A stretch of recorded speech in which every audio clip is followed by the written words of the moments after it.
Good evening, students. This is Ms. Christine, and now that I showed you how to put together the 8 parts of colorful speech, we are going to circle around back to the nouns. Remember, I said we have about 6 or 8 categories of nouns. Well, today we're talking about collective nouns.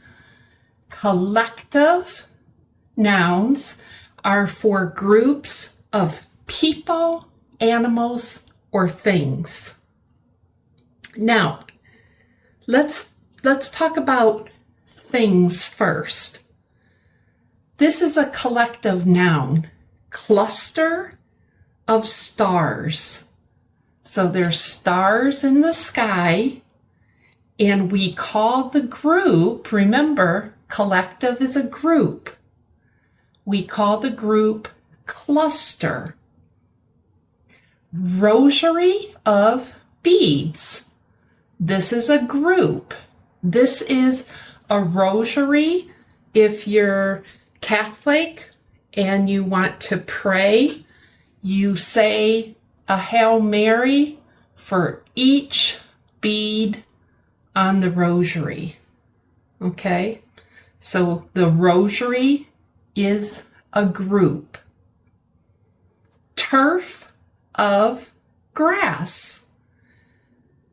This is artificial grass. Maybe you move into a new house and there's dirt, so you buy a turf, which is a group of grass. Now to the animals. Herd of elephants, a group. Flock of sheep, a group of sheep. Litter of pigs. I don't think you can see. Let me bring this up some.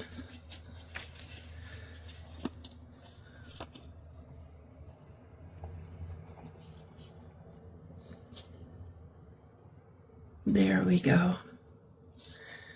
So we covered the things, cluster, rosary, turf.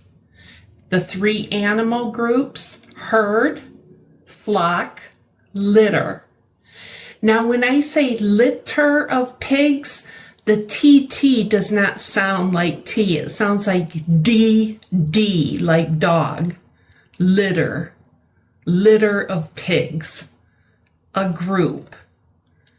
So we have a collective group of stars, beads, grass, elephant, sheep, and pigs.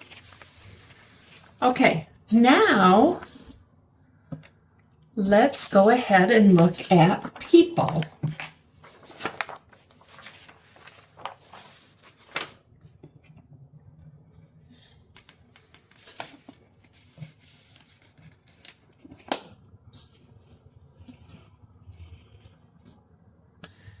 The first one says, let me give you a picture. My family is excited about the new baby. Family is a group. Even though this might be the grandmother, the mother, and the baby, even though there's 3 people, family is a unit. This is why it's a little bit confusing with collective, because it's considered singular. It's considered one group, but within the group, you have a number of people, which is plural.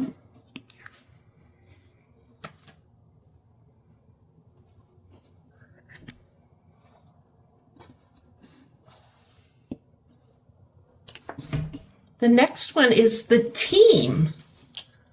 The team won their game. Again, team is a group. It's one singular unit, but you can see we have many men inside the team, so it's plural.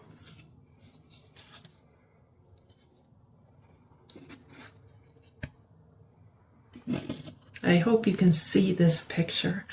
A huge crowd gathered for the musical concert. It's a group, a crowd. You say crowd because too many people, right? You can barely move. Lots of people ready to see a concert.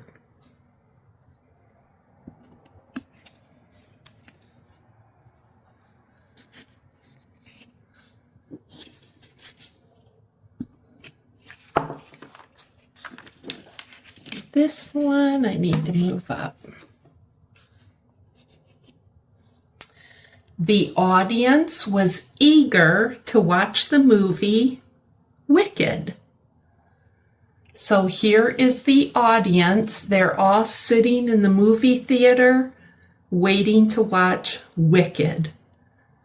It's singular group, but many people in the movie theater.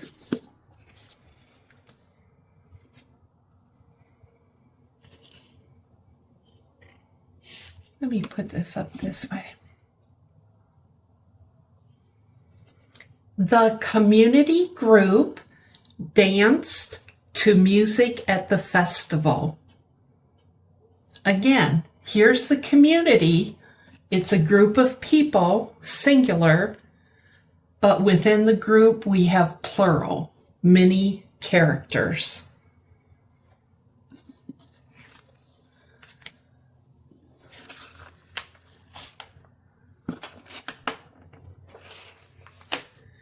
Okay, so now I want to look at the grammar rule. I know you guys don't like grammar rules, but this is very important for us to talk about, okay?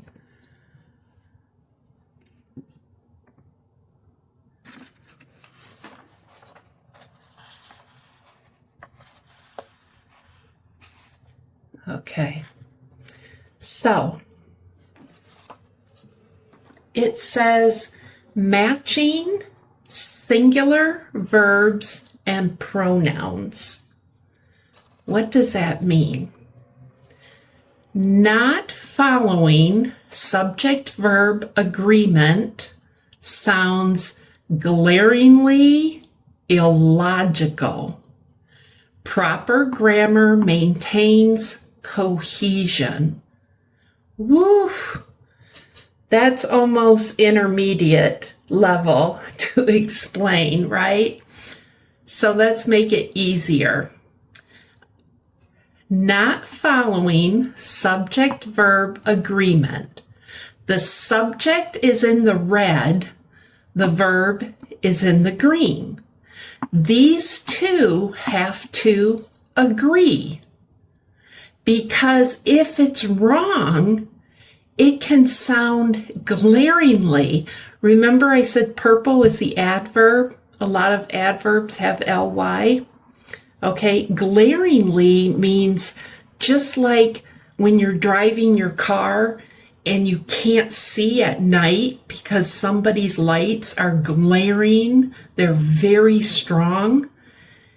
If you say the subject and the verb wrong, it can look like bright lights. It can sound strong, like it's incorrect. Strong illogically. Now that's yellow, that's an adjective, okay? What, you can barely see the yellow, but instead of logic, it's illogic, all right? Illogical means there's a lack of reasoning. It does not make sense. If I say turf need without the S, it does not make sense. It's illogical. Proper grammar maintains cohesion. What is cohesion?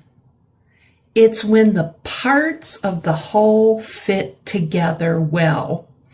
This part of the subject, this part of the verb must fit together, or else it's glaring, it's too bright, it's too strong. It sounds funny and strange, okay? So, I'm showing you 3 correct ones, and then we'll show you the 3 incorrect. His turf needs to be laid down today. Remember, the turf is the green grass. His is the pronoun. It's singular. Needs has an S. It's singular. Okay, so we have to have singular, singular with the subject, which is also a noun thing. Her rosary is used to pray in the Catholic Church. Her is singular, a pronoun. Is singular, a verb. And rosary is a noun thing, so it's in red. Singular, singular. Let's raise this up.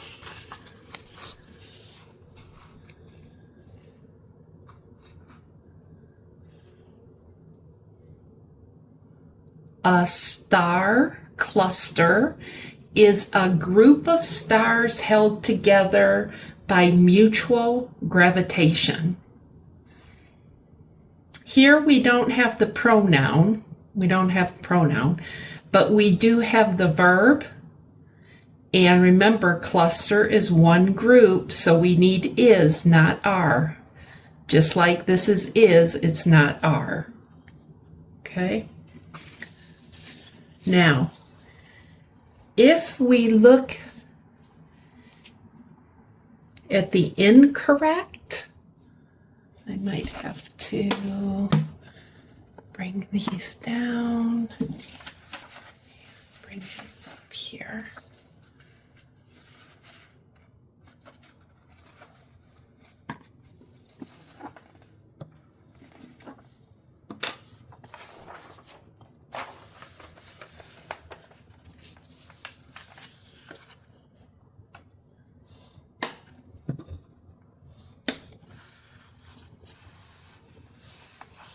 Okay, you guys, it says here, this avoids confusing errors like, now why do I have the X? Because this is incorrect. Remember, I said his turf needs. There is plural, more than one. No. Need is for plural. This has to have an S. Singular, I'm sorry, turf needs. This has to be singular. Here we said her rosary. Her was singular, so we can't have there. That's plural. And this is just one group, so we cannot have are. We have to have is. A star cluster, same thing. This is one group. Even though there's lots of stars, this is one group, so we need is instead of are. Okay, so this is not very easy when you're writing a paper unless you remember the rule. Okay? Now, when I talk about something in grammar, I also like to say something about real life. Okay? So, look at this.